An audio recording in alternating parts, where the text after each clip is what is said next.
पुष्पेंद्र जी हैं या आप चले गए? परवेज जी मैं कुछ कहना चाहता हूँ। हाँ परवेज बिल्कुल, जी, आपका स्वागत सुशांत पुष्पेंद्र जी। जी, दोनों को मेरी तरफ से बहुत बहुत बधाई, बहुत बहुत बधाई, और मेरी शुभकामना आपके साथ है। मैं पहले भी कह चुका हूं कि 400 नहीं, 420 से एक भी सीट कम नहीं आएगी आपकी। 420 आप क्रॉस करेंगे, ये मैं नहीं कह रहा, देश की जनता कह रही है। और मैं तो ये तक कह रहा हूँ, चुनाव कराने की जरूरत ही क्या थी। गांव प्रधानी के इलेक्शन में सन 90 में एक स्कीम आई थी कि जो अगर गांव निर्विरोध निर्वाचित किसी प्रधान को करता है तो जितना पैसा चुनाव में खर्च होता है वो सारी एड उस गांव को दे दी जाएगी। उस गांव को एक ट्रैक्टर दे दिया आपने, एग्जाम्पल एक टेलीविजन दे दिया।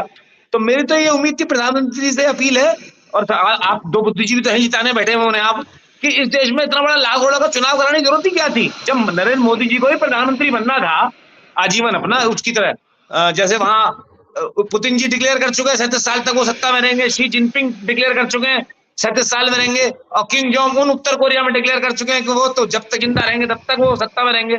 तो मोदी जी को डिक्लेयर कर देना चाहिए था, और उतने पैसे वोटर के खाते में डाल देने चाहिए थे जितने पैसे खर्च हो रहे हैं चुनाव पे, तो देश का भला हो जाता, इन लोगों का ही भला हो जाता। तो मैं तो बिल्कुल कहता है, आपको धन्यवाद देना चाहता हूं कि आप एक बार फिर भाजपा को लाएं।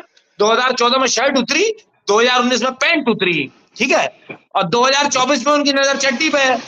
परवेज जी, आपने सुपरमैन कॉमिक देखी है? सुपरमैन चड्डी पैंट के ऊपर